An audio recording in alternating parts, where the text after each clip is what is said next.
Well, hello everyone. It's wonderful to be able to spend this time with you again. But I was about to say this morning, but I realized it could be this morning, this afternoon, or any other time of day, depending on where in the world you may be connecting from. Um, it's always a pleasure to do these presentations. Yesterday, when I, I put it together, of course, I start off by reading the chapter, and of course, I saw the title, "The Tao is a Force," and yesterday, of course, was May the 4th, which some of you may or may not be aware is famously Star Wars Day. May the 4th be with you. And I couldn't help but think of it, using the fact that the title was "The Tao is a Force." I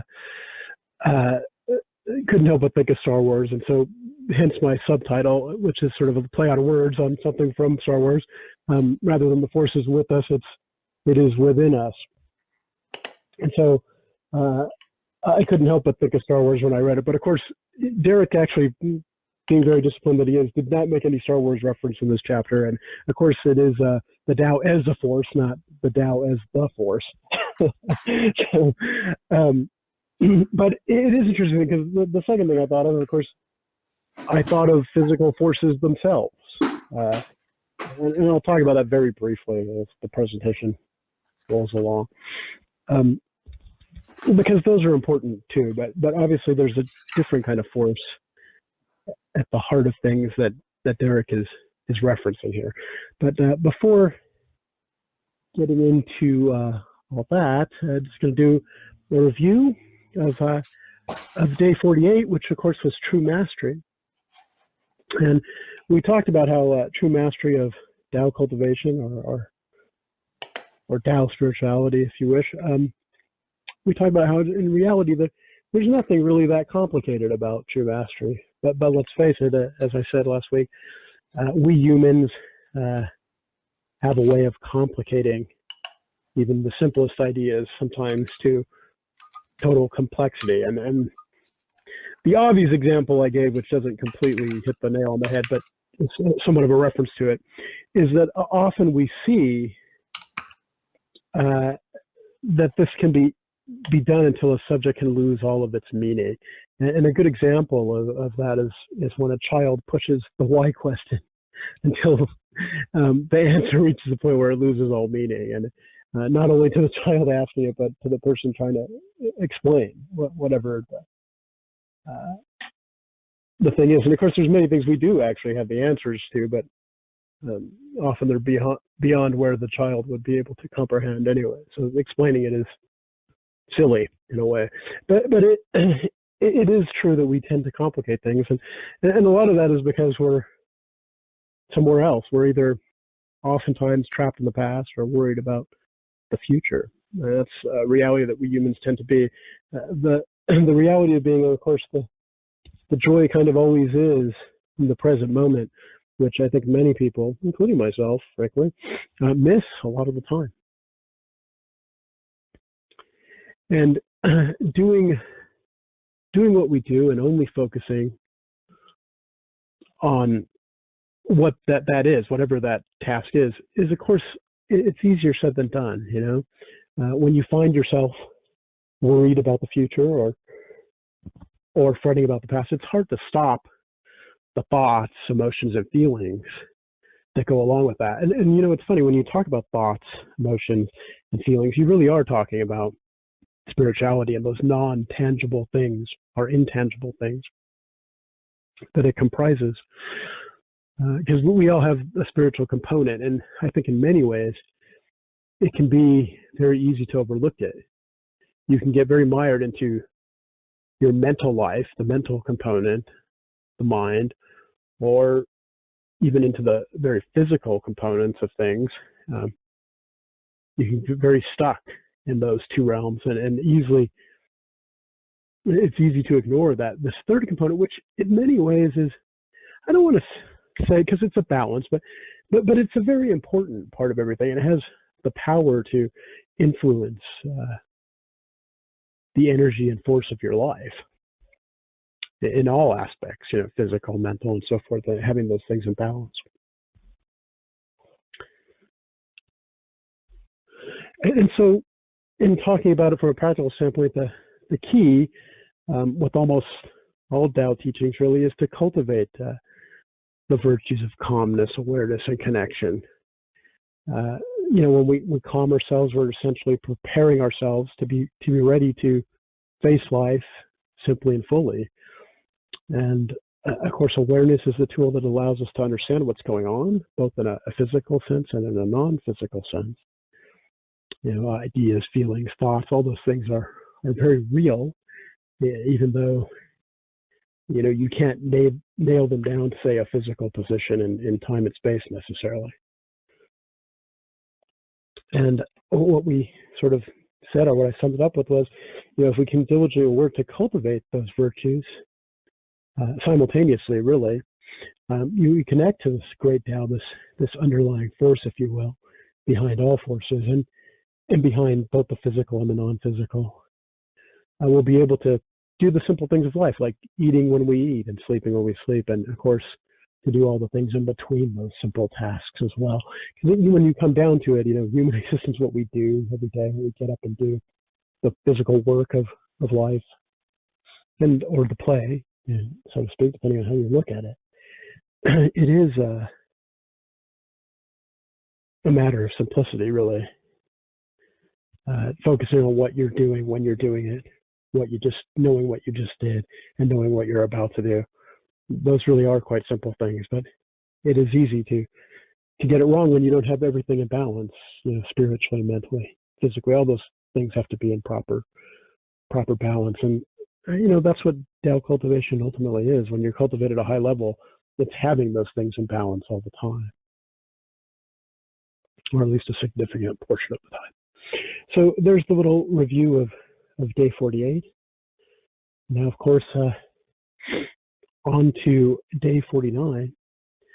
The Tao as a force. And as I said, obviously I mentioned at the top, thinking of it as the Star Wars reference, and it being the Tao being a force that's within us. And by that I meant, to expand on it a little bit, when we're born into this world, we're born with everything we need to reach our full potential. It's there with us. There's nothing that has to be added, and there's nothing that can ever be subtracted that can take us away from the potentiality of reaching our limitless potential, so to speak.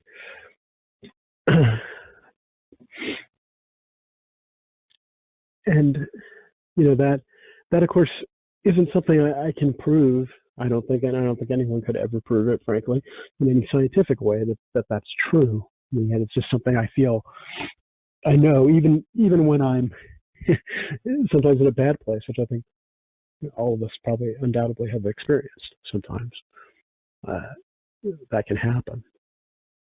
But also, the other thing I thought of, in addition to that fact of that force, that unseen force, so to speak, is looking at the forces we do know about physically. And there's only 4 that we know physically, and not to say that there couldn't be more. I suppose there probably could be. Maybe we just haven't discovered them yet. But in thinking of those forces, gravity being the first one ever discovered, and the one that remains the most mysterious, frankly, scientifically. And then, of course, electromagnetism coming after that, and then the 2 nuclear forces, the weak and strong forces. Of course, it's interesting, when you think of the electromagnetic force, or even the nuclear forces, the weak and the strong, they're actually very well. Those 2 forces are actually very well understood. And yet the first one, the known one we've had the longest, is the one that remains mysterious. And of course, we do have sort of a theory of that force that on paper works out really well. But the current state of our technology is that it's hard. It doesn't yield itself to observable measurement at this time, which means that it's kind of hard to believe in it in a scientific way.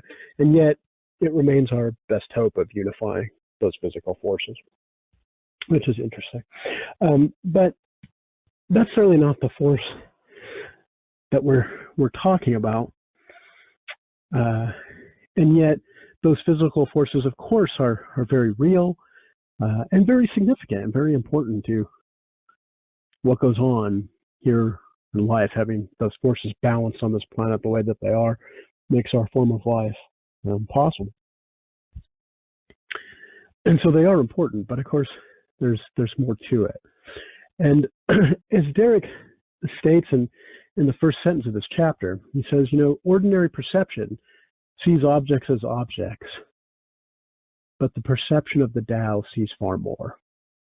And so, in thinking about it, the entire universe, the matter, the energy, in some ways interchangeable. The 4% of the universe is composed of the kind of matter that we humans are familiar with. And that's kind of everything we encounter here on Earth. Things made of these things that we used to call point particles, that everything is composed of an atom, and in theory, the atom used to be the smallest component of matter and so forth, till you couldn't cut it anymore. And yet, of course, now we know there's even smaller components that we've put theories together on and so forth. And the current theory that remains unproven, that everything may come down to these tiny vibrating strings and so forth. But again, as I said, there's no way to know that empirically at this time anyway.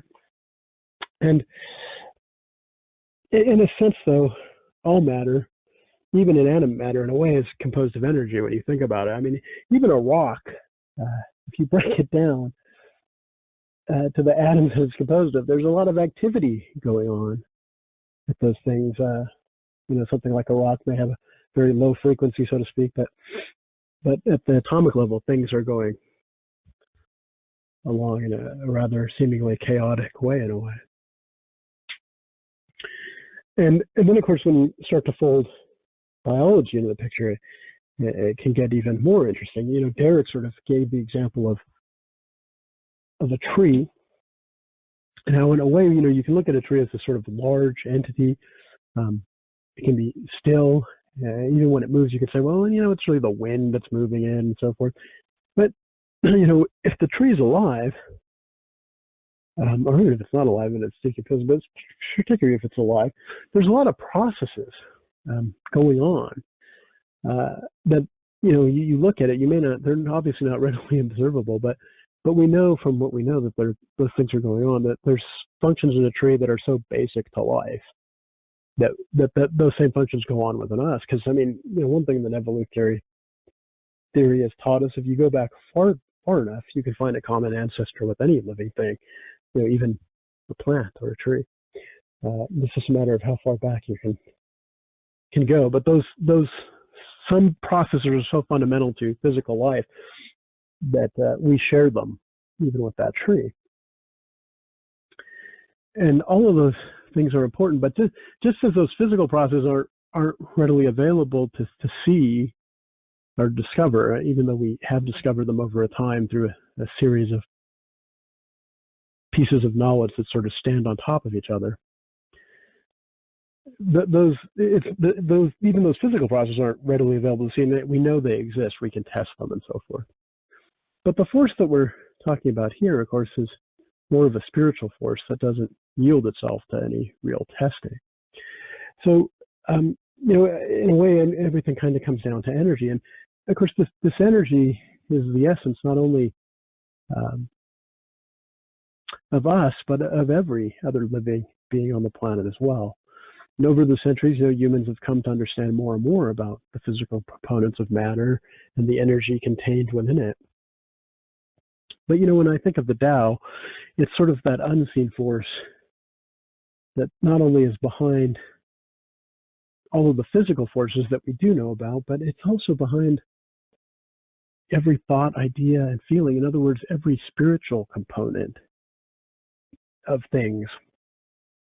The great Tao manifests not only the physical, but it also manifests the things that are not physical. In other words, the things that are spiritual, the things that are also so important, and as I said at the top, so easy to ignore. And yet they're so vital to how much life can be an experience of positivity and of reaching limitless potential, and of the joy that comes with endeavoring and persevering and doing the things we do. Last week when I briefly talked about work and play being synonymous, that you can kind of there are people who you can look at a piece of work and find the play and the fun and the enjoyment in it. And that of course is that to me, I believe the Tao is sort of at the heart of all of that.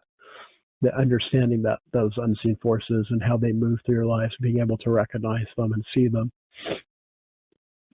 and the little signposts you encounter that in a way only you can know. I mean, that is all part of the spiritual life. That we're not only physical manifestations of the Tao, but we are also spiritual ones as well. We have a physical life and we have a spiritual life too.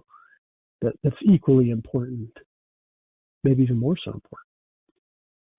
And so just as we know that there's far more to matter than meets the naked eye, so to speak, so too do we know that there's far more to us than meets the eye.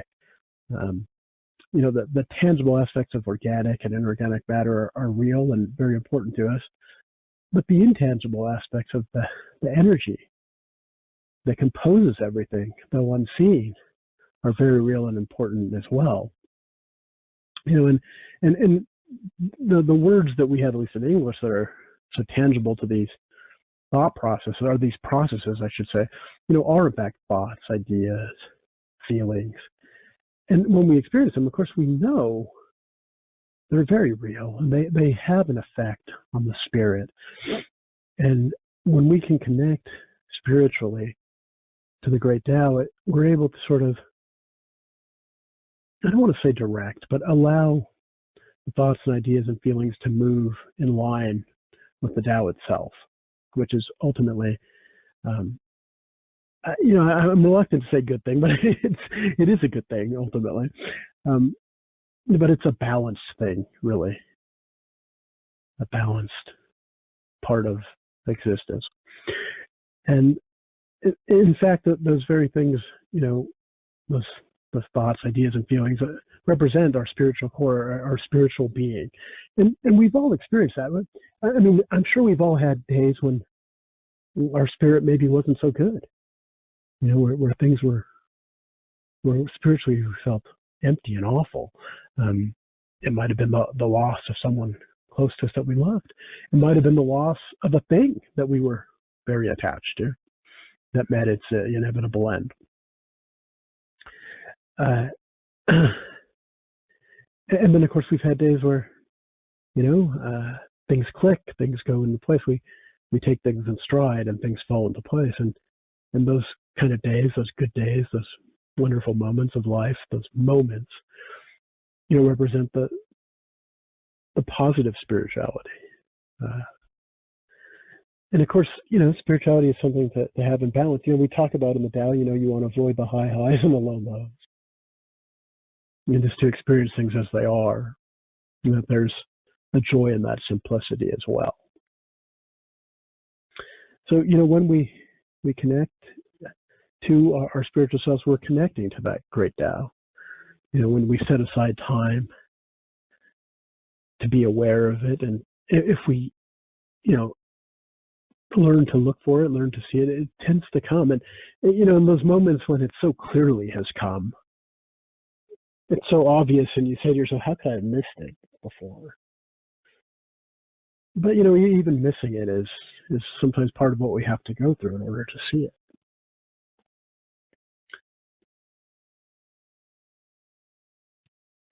So the message of today's talk, more than anything, is that there is a spiritual force in life that's important, that has as much value as all the physical things in life have value and are important.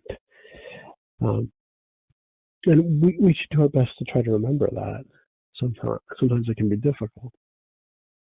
We can sometimes feel spiritually disconnected. But the point is, there's always the possibility to be open to it and to experience it. We just have to choose to be open to it, to look for it, to have hope in it, to have faith in it, so to speak. So spirituality is as real as anything physical, really. And the Tao is as real as anything physical, as it gave rise to everything that is physical and non-physical. So I'm going to start to sum it up if I can here. Of course, the Tao composes everything and everyone, and ordinary human perception tends to only want to see objects as objects, but when we're connected with the Tao, we can expand our perceptions to see things on a deeper spiritual level. And of course, similarly, we do this in a physical sense, right? With science, in a way, that's one of the ways in which we can see how things operate. We can know things about how things operate, but through that observation and examination and measurement. And in a way, you have tools too that reveal spirituality. That setting aside quiet time, setting aside time to observe your thoughts, feelings, and ideas rather than being pushed by them all the time, but to actually just sort of let them arise naturally and see them for what they are. We have those tools within us as well. And each of us, faces it and discovers it in our own unique way, and that's okay. It's funny, when you think about words, words can be very abstract. If I say the word, hey, if I say to everyone right now, hey, think of a fish, well, chances are everyone in this meeting will all be thinking of something in the ballpark of a fish. But, someone might be thinking of a big game fish like a marlin. Someone else might be thinking of a tiny goldfish in a bowl, and everything in between, or even below the goldfish in the bowl. But yet so words can have this sort of abstraction to them that can be very real and can be very unique, and yet still sort of arisen from and coming to being through us, depending on how we perceive things. And of course, as Derek said, we can see a tree as inanimate, since often trees can appear to be large and still. And it's easy to forget that a tree is alive and is constantly undergoing processes that are simply basic to the existence of life. And these same processes, of course, occur in organisms like us as well. I mean, when you look at a fellow animal or human, it's easy to forget that there's several biological processes going on simultaneously that are necessary to keep that being alive. And yet, of course, there's a component to those beings that are beyond those important and very important and real physical processes to life. But there's a richness to life that also has processes going into it. The perception of higher feelings, love and compassion and loving kindness, the experience of those types of high feelings. There's a lot that goes on to spirituality too, more than meets what you could ever say in words. And so in some way, making a presentation about it is somewhat futile, but we communicate with each other the best we can. And often words can be lacking. It can be something that's very hard to describe. So we do our best to get in the ballpark. And hopefully, this is a difficult subject, but hopefully I at least maybe got in the ballpark a little bit for what I'm sort of trying to reference.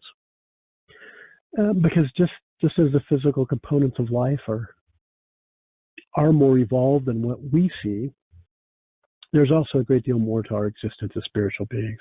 Our thoughts, our ideas, our feelings, they of course have an impact on our spiritual lives too. Being aware of those thoughts and ideas and feelings can help us to understand the processes that allow them to manifest as well. And so that everything that it manifests physically or spiritually does come from the Tao. And the Tao, of course, is within us, and we can reflect that out and reflect it back. This is the Tao manifests and reflects everything back as well. And so we need to be aware that behind the spiritual existence is the great Tao itself. That spiritual part of ourselves that can easily be ignored, but is very real nonetheless. And it's good for us to remember that there is a spiritual life force at the heart of who we are, and it impacts our actions. And in turn, what we, what those actions themselves, what we end up being what we manifest in the world. And it is a choice to be open to those things, to allow it to be in tune, to look for it, to make an effort to choose to be calm, to make an effort to choose to be more aware, to make an effort to choose to connect. We all have that power, and doing that is an important part of fulfilling our destinies and reaching our limitless potentials that we all have, that we're all connected by, in a sense. I mean, the Tao really is the glue of everything. It holds everything together. It sustains everything. It gives rise to everything. It is everything.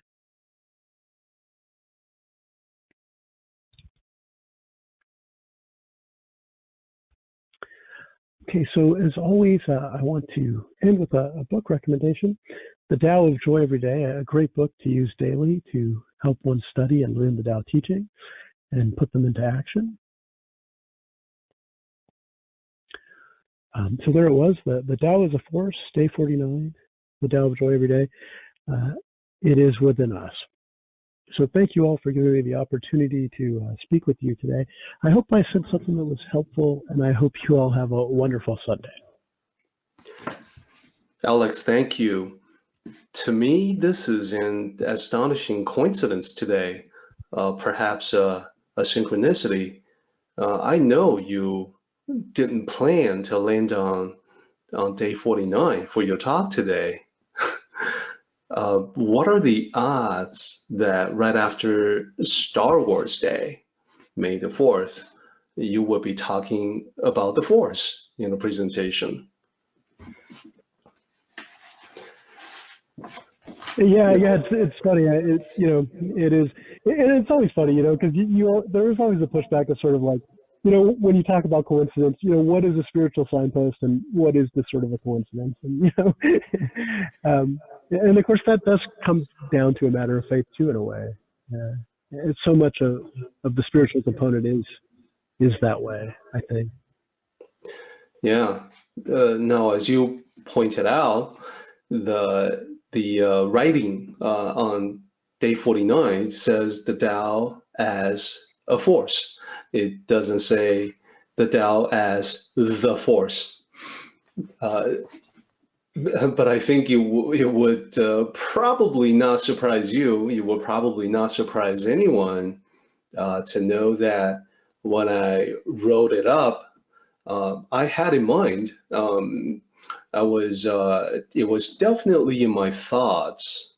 The various quotes from Master Yoda about the Tao.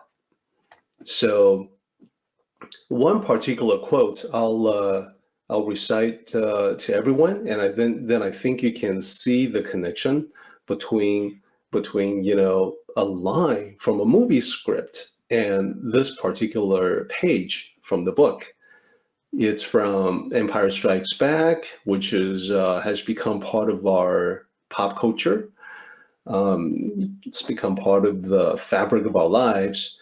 So Master Yoda is instructing Luke Skywalker, and I'm not going to be able to do the Yoda voice. I'm going to have to leave it to everyone to imagine that. But the specific line from the movie, Master Yoda says to Luke Skywalker about the Force, he said, "Life creates it, makes it grow. Its energy surrounds us and binds us. Luminous beings are we, not this crude matter. You must feel the force around you. Here, between you and me, the tree, the rock, everywhere, yes." So you see, even the tree made it in to the page from the book. And now you know that the tree is actually from the Dagobah swamp, where Luke studied under Master Yoda. Not just any tree, but, a special tree from there. Yeah, it's such a wonderful example of exactly what what you were driving at the chapter. And I remember thinking, wow, part of me was sort of like, I almost want to ask him, like, how tempted were you to make a Star Wars reference when you were writing it? And of course you didn't. You didn't do that. There was nothing in there about it. There was no reference to Star Wars.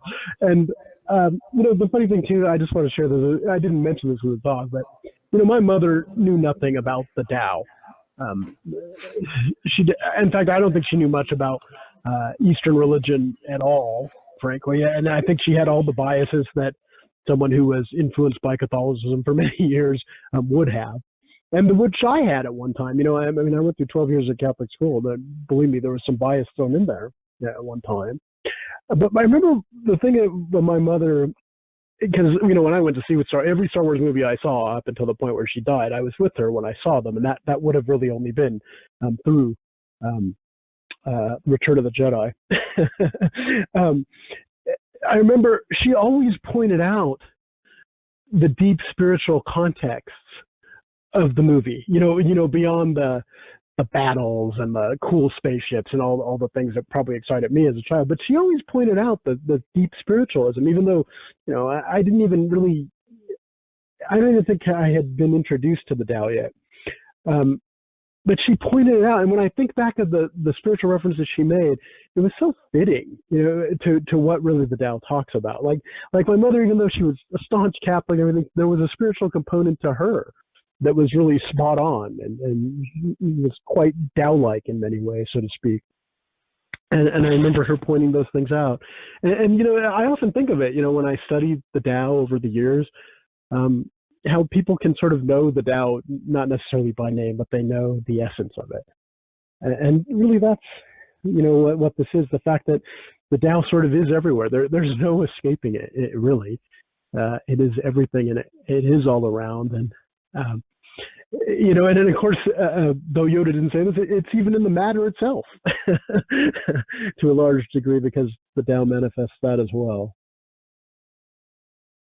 Yeah, and if we, look to the ancient sages like Zhuangzi, he would further point out that the Tao is in the lowly insects, it's in the waste that's created, it's in the trash, the garbage, it's in everything.